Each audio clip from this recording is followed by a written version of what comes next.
É hoje, os americanos já votam, depois de uma longa campanha em que vimos a América dividida. A última sondagem da NBC dá um empate entre Donald Trump e Kamala Harris. Será que teremos resultados quando acordarmos amanhã? E porquê é que não vamos ter, em princípio, e demorará tanto tempo a ter esses resultados? Ana Cavalieri, especialista em relações internacionais, obrigada por estar connosco. Em Dixville Notch, é o primeiro local dos Estados Unidos a votar, há apenas 6 eleitores e, portanto, 6 votos, e a pequenina localidade no New Hampshire é sempre a primeira a anunciar os resultados a cada eleição. Este ano houve um empate. É um pronúncio do resultado destas eleições, das mais renhidas, pelo menos nos últimos 60 anos? Boa tarde. Esse empate é interessante porque há 4 anos 5 residentes votaram em Joe Biden e um não tinha votado. E agora 3 votaram em Kamala Harris e 3 votaram em Trump. Sendo que há 4 eleitores registados como republicanos e 2 que não têm declaração de... Exatamente. Mas isto torna um pouco as coisas complicadas de analisar. Esquizofrénicas quase, não é? Exatamente. E naturalmente, quando são 6 eleitores, estatisticamente não é relevante. Existe aqui um problema, é que as sondagens que saíram ao longo deste último mês, por um lado, tinham no início e a meio do mês dado algum entusiasmo a Donald Trump, mas agora claramente Kamala Harris conseguiu terminar com mais força, principalmente a partir daquele rally, daquele comício em Madison Square Garden, que a cobertura mediática, muito por causa daquela piada sobre os porto-ricanos daquele comediante, transformou um pouco como um ato de mobilização dos democratas para redefinir todo o rally e também a candidatura de Donald Trump como xenófoba e racista. E não caiu bem no seio dos latinos, não é? Não estamos a falar só das vedetas, estamos mesmo a falar do eleitorado latino. Eu penso que não caiu bem nos latinos e também para aquilo que é a grande esperança dos democratas, que são as mulheres mais velhas ou mulheres também com uma educação e uma classe social talvez média alta. E isso não é preciso ser-se latino, eu acho, para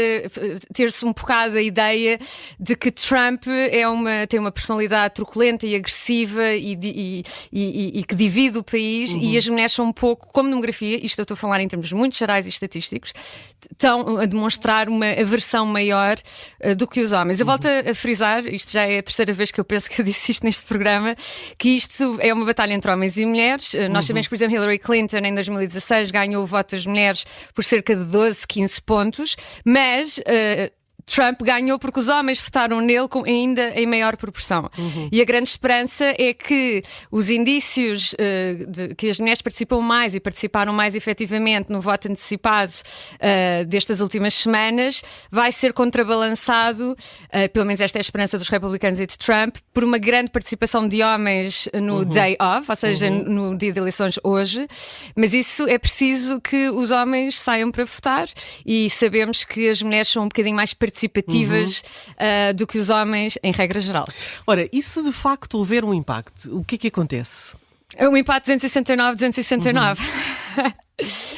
Pois, primeiro, não vai haver empate. Não? Não. Ok. Porque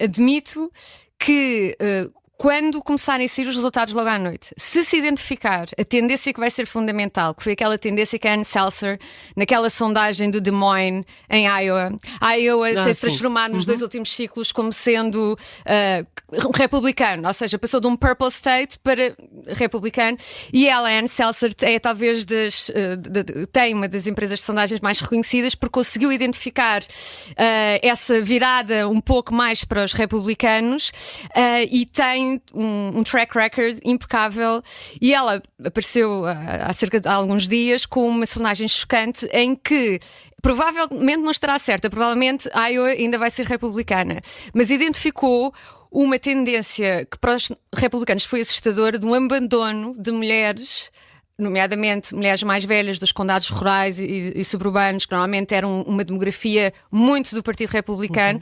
Conseguiu identificar essa tendência, que elas estavam a abandonar o Partido Republicano em enormes números para o Partido Democrata. Ora, essa tendência, se verificar em estados como o Iowa ou outros estados, vai ser uma tendência que se irá replicar.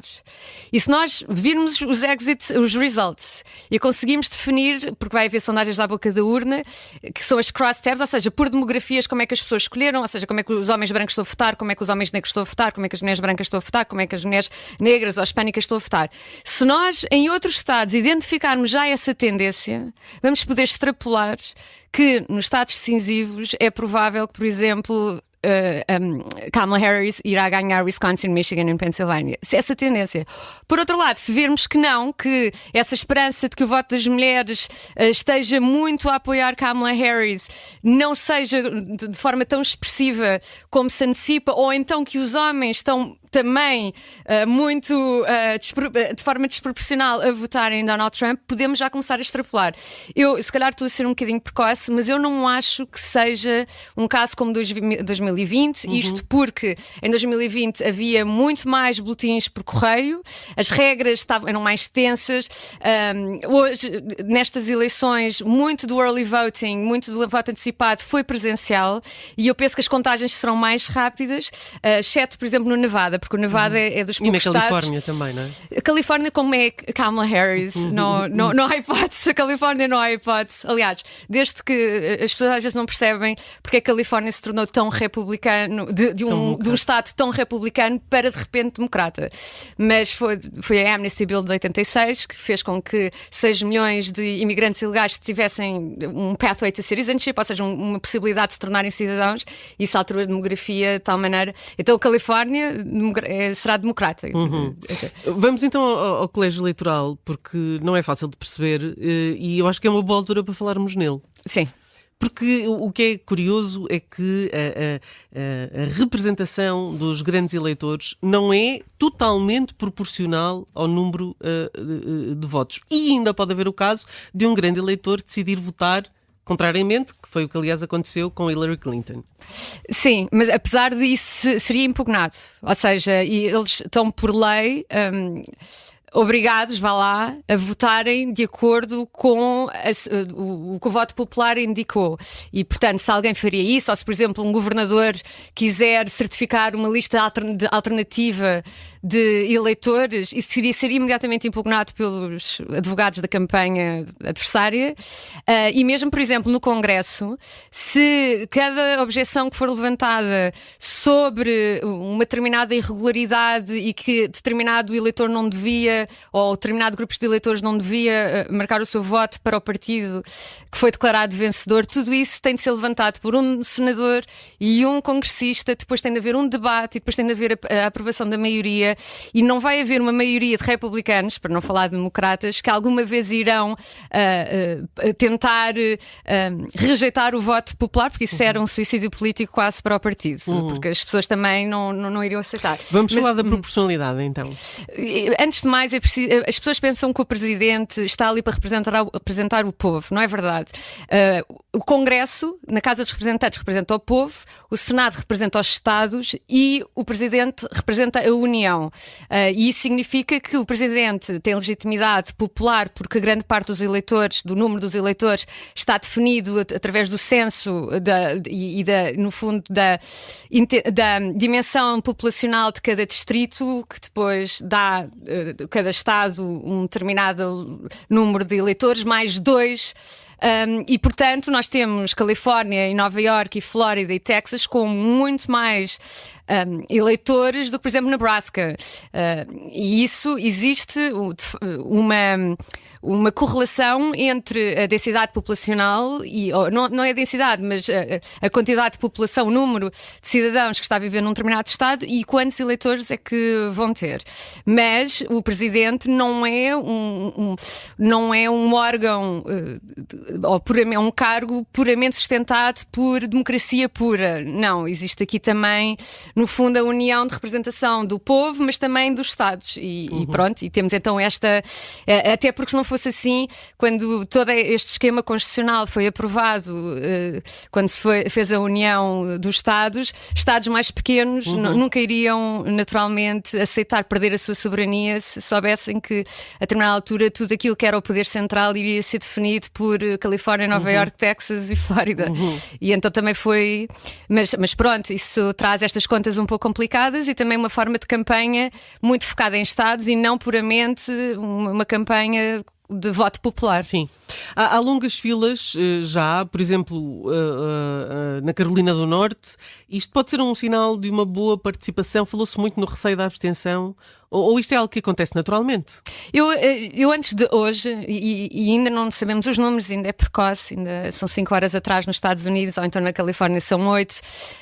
Eu pensava que a participação eleitoral estaria aquém de 2020, porque em 2020, por causa da pandemia, houve muitos meios para votar por correspondência, então muitos eleitores abstencionistas, que nos Estados Unidos se chama low propensity voters, votaram, que normalmente não votam, e então eu pensaria que esta eleição, apesar de ter um high turnout, ou seja, ter uma participação elevada, ainda estaria aquém. Mas há números muito interessantes que pode até chegarmos ao final das urnas, do tempo de possibilidade de votar, e poderá ainda haver a possibilidade de, depois contados os votos antecipados e os votos deste dia, seja um número maior, mais elevado do que o 2020.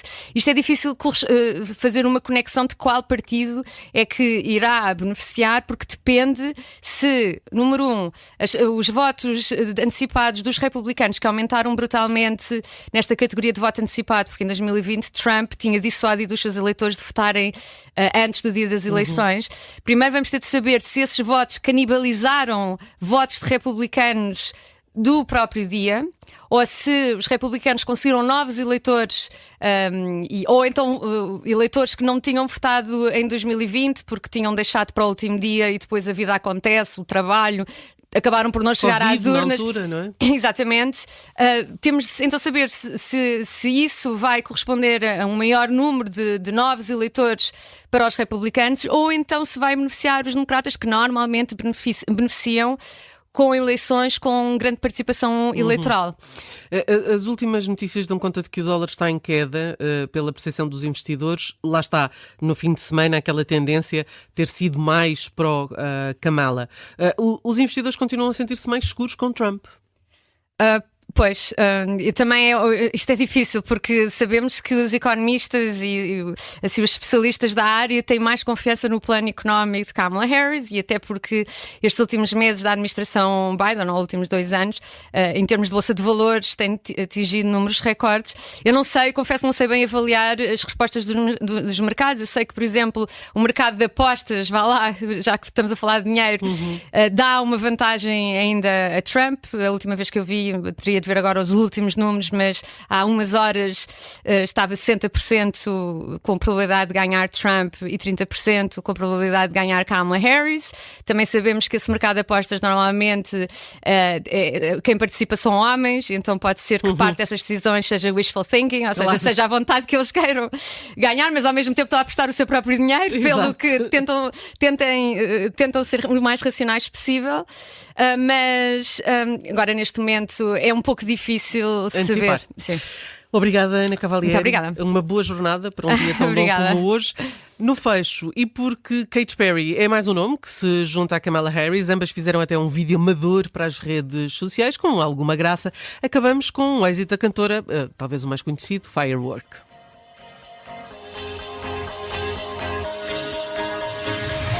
Do you ever feel like a plastic bag drifting through the wind, wanting to start again? Do you ever feel so paper thin, like a house of cards, one blow from caving in? Do you ever feel already buried deep, 6 feet under screens, but no one seems to hear a thing? Do you know that there's still a chance for you, 'cause there's a spark in you, you just gotta ignite the light.